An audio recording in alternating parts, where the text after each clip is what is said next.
Welcome everybody to Chaps, Many Cultures, episode 177. We are back again on another day, another beautiful day. And we are talking today about short-term assignments as opposed to long-term assignments. And we'll delineate the two and separate those in our experience. Yeah, short and long-term, because we've really observed that there is a fundamental difference in how we prepare and interact in these assignments. So stick around and we'll get into it.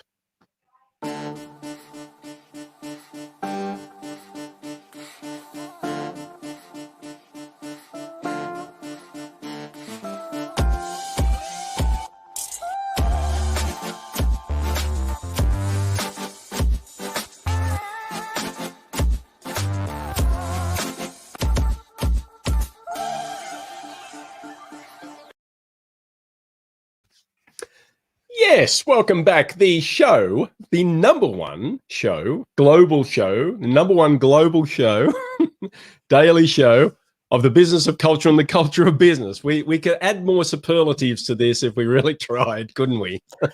the number oneest show. The number oneest. The number oneiest of the number oneest shows out there. Absolutely. Welcome, everybody. Yes. With the nuttiest dudes who talk about culture and how it affects your business, how it applies to your business, and if you don't mind the culture, it will bite your butt kind of business.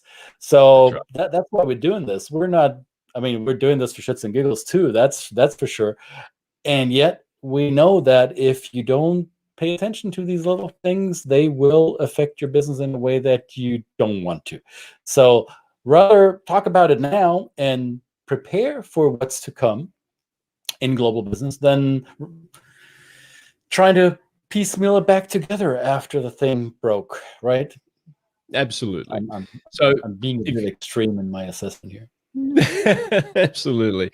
So if you do like what you hear and you want to interact with us, you can put your, please enter in the comments where you're tuning in from. If you're tuning in live, send us a message if you're tuning in on the replay. And also don't forget to subscribe to our channels if you're watching on YouTube, and you will be pinged and we will annoy you whenever we go live, which is every day. Again, the number one daily live stream show. We won't annoy people. We simply will send them reminders, right? So you want to know when this is happening, don't you? Absolutely. If you're not subscribed yet, what's keeping you, I wonder? Yeah, absolutely. Yeah. So today's topic is short-term assignments, right? But how we've kind of seen the evolution from actually not too long ago, but maybe I would say as recent as, say, 6-7 years ago, when a lot of our clients, or my clients anyway, I mean, I'm just using my anecdotes here, is that my clients were heading off on 3 to 5 year assignments. These were assignments that had a good long-term goal. There was a great deal of preparation and intention that went into why the person was going, how they were going to be going, and what their ultimate goals and achievement checkpoints were going to be. Of course, and that seemed to change. I don't know about you, mate, but so for me, it just changed. It got to, like, people were in some instances like 4 and 6 months, if it was in response to, say, a change in leadership or a dynamic in a foreign office that they had to kind of backfill. So there's as short as that, and then we've got kind of 1 to 2, which is more, but which was kind of almost seemed to be trying to achieve what the 3 to 5 year assignment was going to achieve, but it was expected that it was going to be able to be brought in. So that's my anecdotes. What have you seen? Well, I would agree that the length of the assignments has morphed to shorter. I'm sure there's a variety of reasons for that, and while I'm not a employee mobility expert per se, we work a lot with employee mobility companies, but I think one of the factors contributing to that is that visa regulations are constantly changing, and that volatility in the markets has been noticeable in the last couple of years. Market situation can change on a dime, so the predictability of expatriate assignments has become a bit different. I think the turnover circles or cycles appear to have shortened. And what I also recognize is that more and more younger professionals are being sent on these foreign assignments, where it used to be, when I started out in this work 15 years ago, it used to be more the, let's say, middle management to senior management positions that were the candidates who would receive cultural preparation training for a foreign assignment. These were people typically in their 40s, sometimes even in their 50s, typically couples with teenage children moving abroad. And there was this expectation almost that you would get 4 to 5 years to complete your mission, and that would also be something that the families would plan for with the children in the schools in the foreign system. So that seemed to have been the expectation. Now, I mean, just the training programs that I'm working on right now, these are people in their late 20s to mid 30s. Oftentimes they're singles, or if they're relocating with a partner, then they may not actually be married yet. They come with a completely different job description than the assignees that I worked with 15 years ago. They come with a very succinct mission: change this, do that, then go back home or go on your next assignment. And it also appears to me that these assignees, they don't expect to be away or in one location for more than 2 years. They expect to be finished with that change mission that they're sent for, and then maybe moving on to another foreign mission or being sent back to headquarters, so to say, or to the home country. So the expectation about that assignment seems to have morphed in a way as well. So that's been my anecdotal experience. Yeah, I think I agree with that. And that's a good point about the age group of the people we're working with. It has kind of tended to trend lower.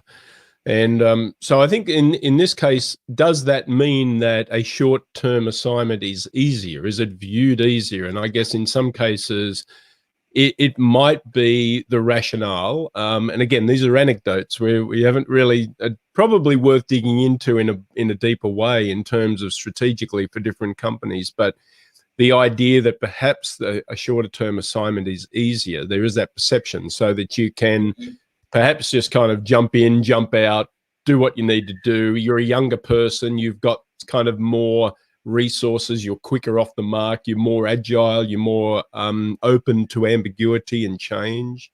So, yeah, sure. Yeah. And it's probably I think it's definitely easier for the company managing the assignments, because now they are not, well, let's look at this. You're moving a family of 3, 4, 5 people with school to involve in that. Maybe there's 1, 2, 3 children who attend a school abroad. More often than not, the school situation is a private situation, because there's a special need for expatriate children linguistically and with maintaining their educational levels in the home country. It doesn't always have to be that way, but still, you're moving 4 or 5 people. That means the company sending these people on assignment is stomaching a larger amount of out-of-pocket expenses for home, for housing, whether it be rental, which is the case most of the time, or maybe even purchasing a home, school tuition and insurance and additional vehicle for the second adult in the household. There is a large amount of out-of-pocket expense for the assigning company, right? So if you have a 20-something, 30-something single that's going for 12, 24 months, you can cram them in a townhouse or in an apartment. They don't have the same level of expectation. There is no tuition. There's no kid stuff to take care of. For the company sending the expatriate, yes, that is easier. No, hands down. I wouldn't know what would make it, where there would be a potential for that being harder for the company. Now, I think it is harder on the assignee. They may be more agile and able to swivel on the spot into this new uncharted territory. But let's face it, cultural adjustment takes its time. No matter whether you're 25 or 45, you need to get used to this new way of being. You need to get used to your new environment. I'm working right now with a young Brazilian couple moving to Mexico. I think they're not married yet, so I'm not quite sure what the spouse's legal status will be for the duration of his assignment. But he's already recognizing the challenges. He's been there for a couple of weeks, and he knows he's up for a substantial challenge, and that's the reason why he's been sent there.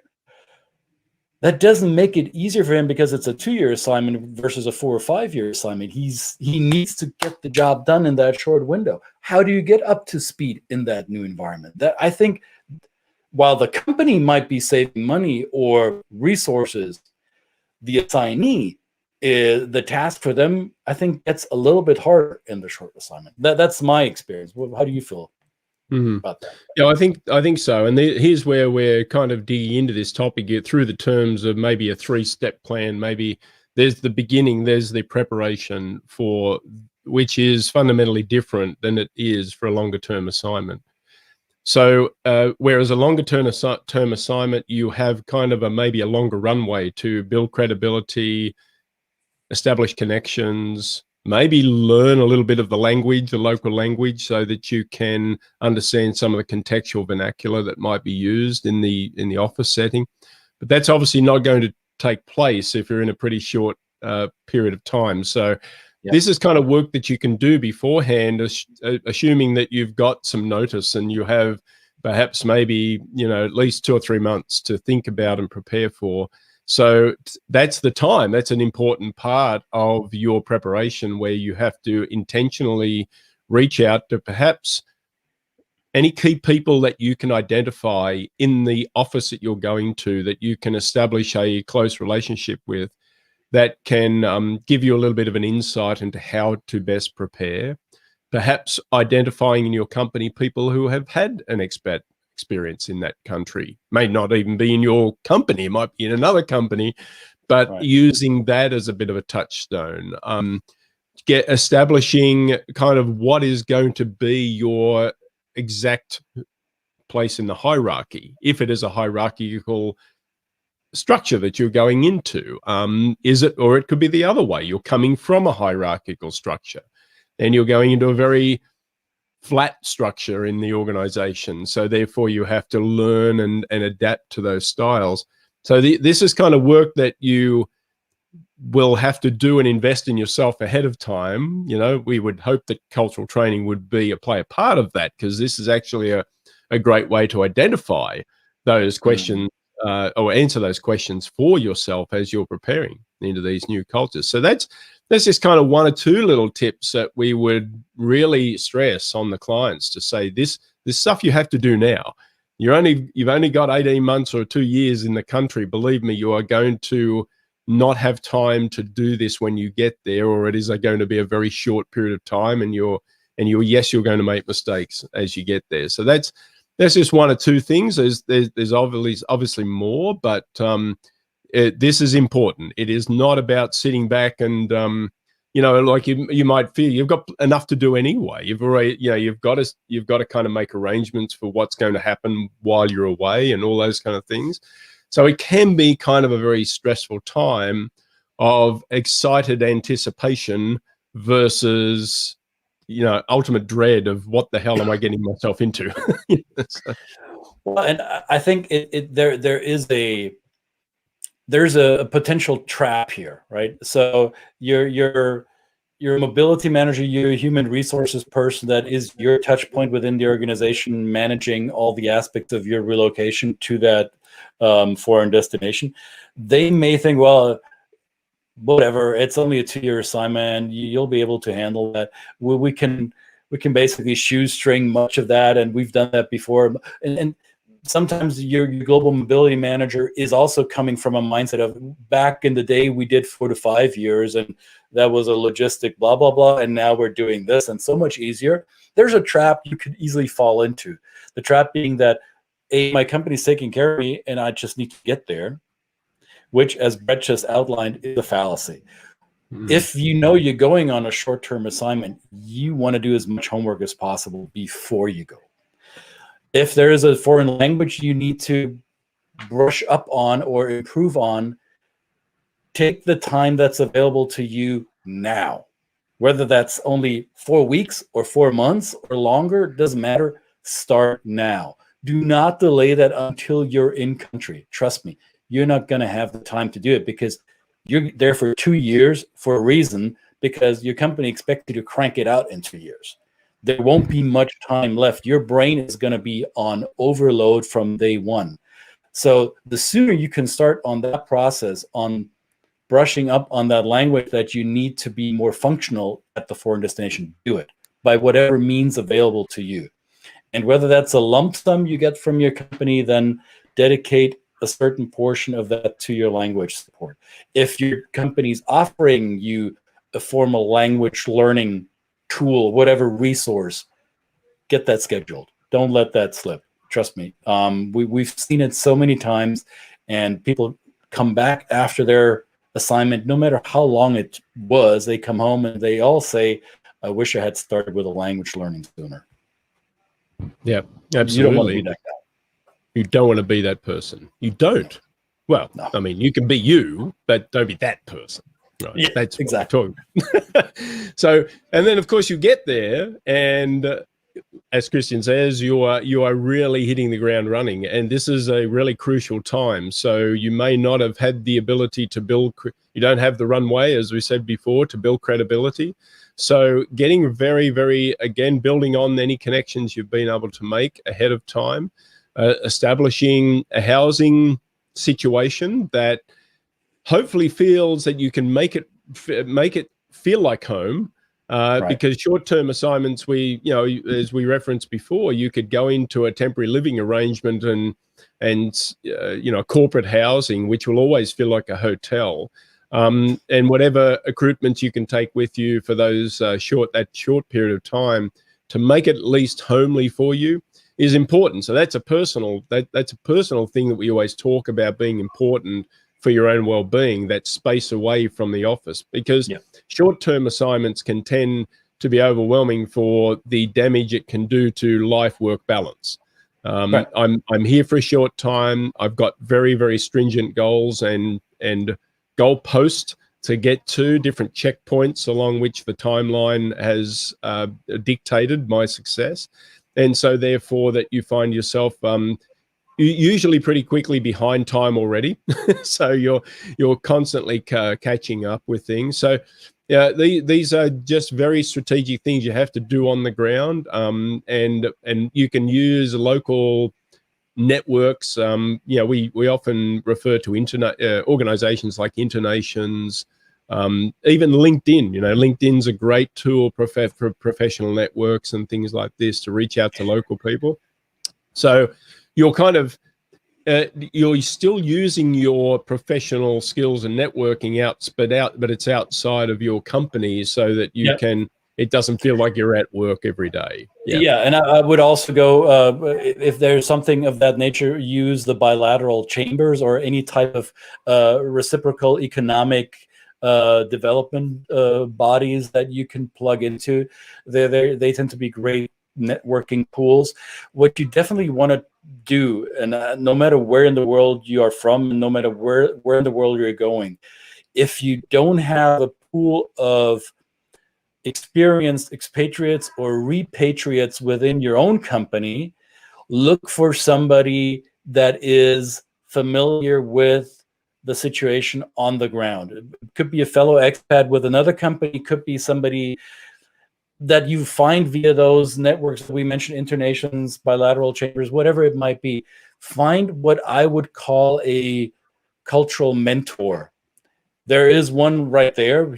That's actually Brett's business name, is the cultural mentor. Find somebody who is, and it could be Brett, it could be me, it could be somebody else. That's not why I'm harping so much on this. But what you want is somebody who's been down that trail before. You're going to blaze your own trail within your organization, no doubt about it. Would it be easier to follow some footsteps, to follow some markings in the ground ahead of you that somebody else has done the heavy lifting for you already, and you might be able to avoid a few of these obstacles and pitfalls because somebody else has already removed them and is gracious enough and willing enough to share them with you. Find somebody like that.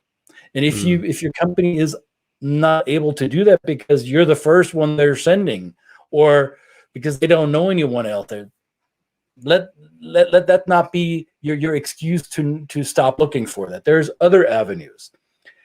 Like Brett said, intonations, LinkedIn, find the Facebook groups or the WhatsApp groups in that country. There's multiple avenues, especially with social media now, where you can plug into these areas. And I see this. So I live in Atlanta, and I happen to be in a couple of these groups, expatriate groups pertaining to my location. And there's people popping up in these groups. Hey, I will be moving to your town or into that area 3 months from now. Can anybody hook me up with? So I see people following that advice that I didn't give them, but somebody else told them, or they're smart enough to do it on their own. So if your runway to establish credibility, as Brett said, your runway will be very short or non-existent.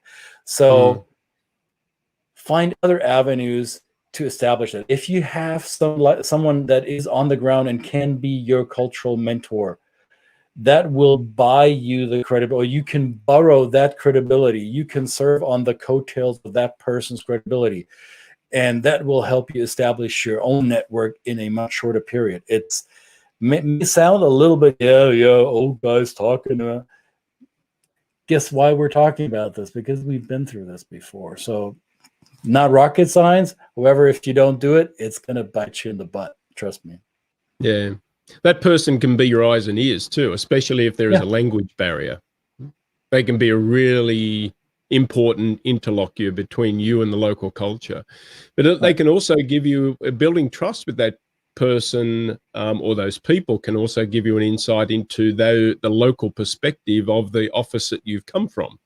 This is often the perspective and assumptions of what is expected from a headquarter office versus an international office or satellite office, vice versa, what the perception is of the headquarter office from the satellite office perspective. And so you can find yourself even as a representative of a headquarter office. Just using one scenario, you've landed as the expat in from the headquarter office, and just by the fact that you've come from there, perhaps there might be a barrier to you building trust right off the bat, because there is maybe a sense of mistrust or distrust or just basically not being sure of what your intentions are, what your goals are. That's why when you get there, really being able to get the other people that you're working with on board and aligned with what you have to achieve, opening up the information channels very, very quickly. I mean, we're talking about time-sensitive things here. We'll really get them invested. And, again, we get into cultural aspects of what motivates people in different cultures.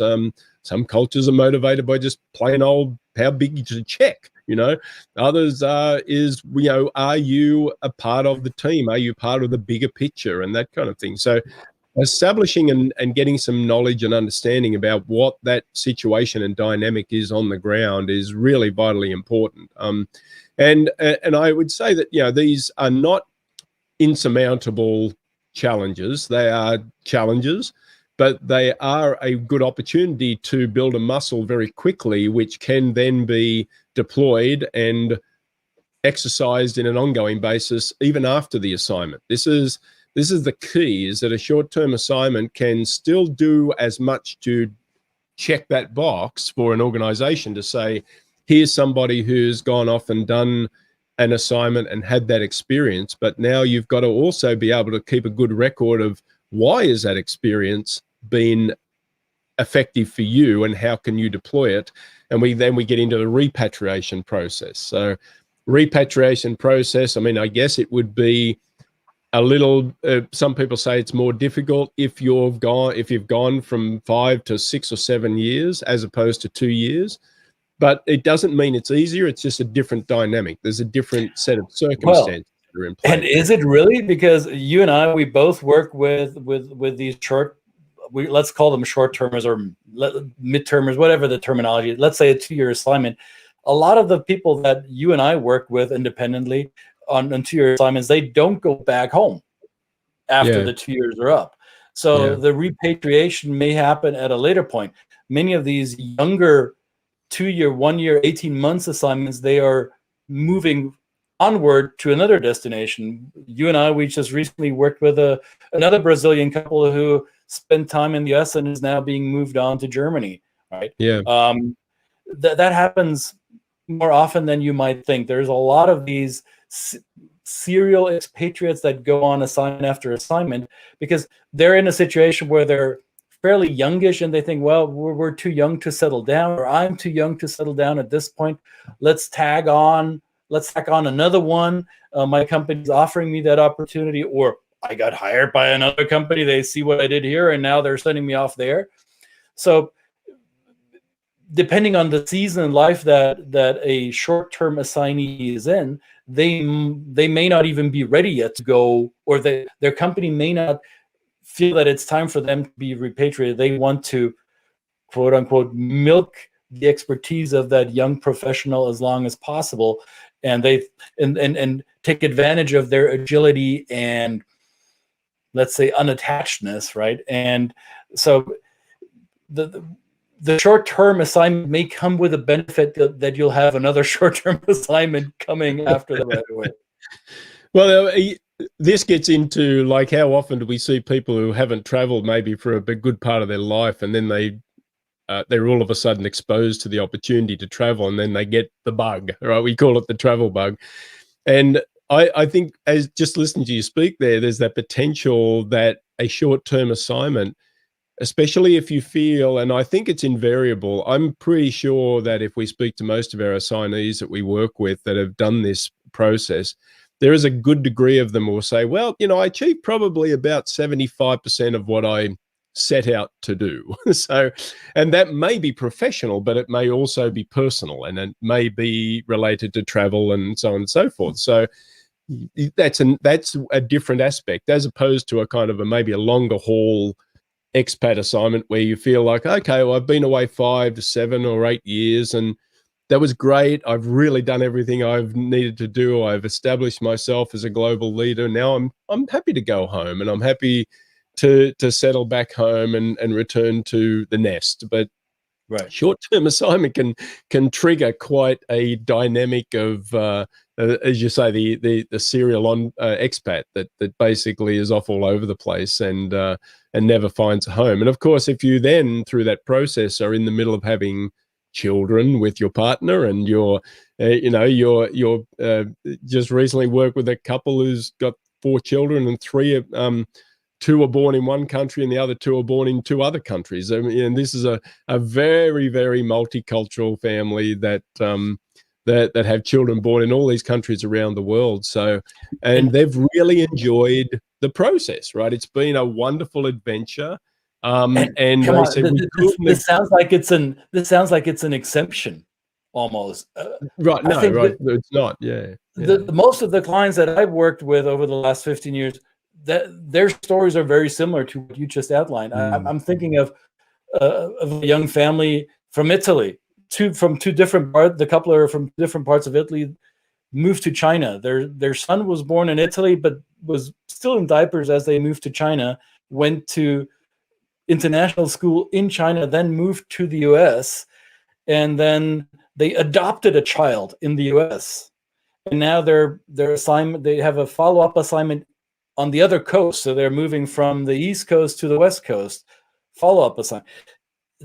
I could name you dozens of these stories where it does not typically end with one overseas assignment, because let's face it, those who succeed abroad are a valuable, well, I don't like the word commodity, because they're not a commodity. They're a valuable asset to their company, because not everybody is immediately successful in that global work.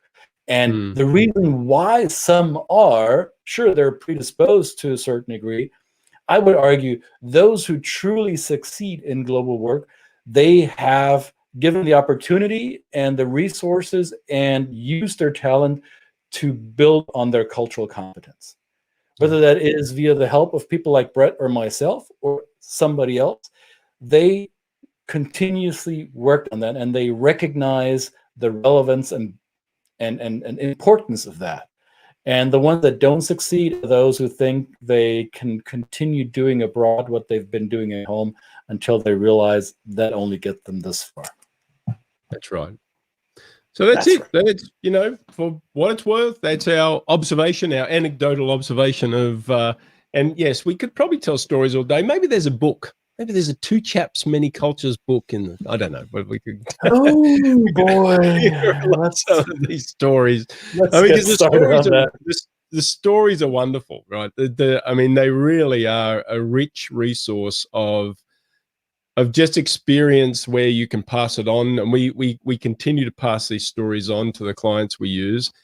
We use the stories with, and they find them a great insight into saying, oh, so that's an interesting way of looking at these experiences through a different lens, and it sometimes is hard to project ourselves into these settings of other people's stories, but that's basically what we do when we read a book, right? When we read a book or we hear a story about something, we're kind of relating, where would I fit into this? Where would we kind of how would I react in these situations? What, you know, how would I do things differently? Or maybe I'd do things the same, you know? So, yeah, I digress, but it's just an interesting, it's always been something that's always been in the back of my mind. So I wouldn't say you digress. I think what this will lead into for the end of this episode is we want to hear from you. What has been your story? How was your expatriation story, whether it was short-term, long-term, no term, endless term, I don't care.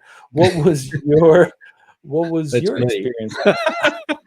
how was your experience unique to you? What did you learn? Let us know. We're collecting these stories, and as Brett said, there might be a book, there might be some other way of capturing them, and yet they need to be told, because these stories carry nuggets of wisdom for those who come after us. And just like us, we're trying to be good mentors to those who go on these journeys. You can be a mentor as well. Let's capture those stories together. Here is how you get in touch with us. Let's do that. Absolutely. So, as always, very grateful for you tuning in. Thank you very much. This is Two Chaps, Many Cultures, the world #1, just quietly, the world's #1 daily show about the business of culture and the culture of business. Please send in your comments and questions, and we'll be back, everyone willing, tomorrow. So thank you very much. See you, mate. Ciao for now.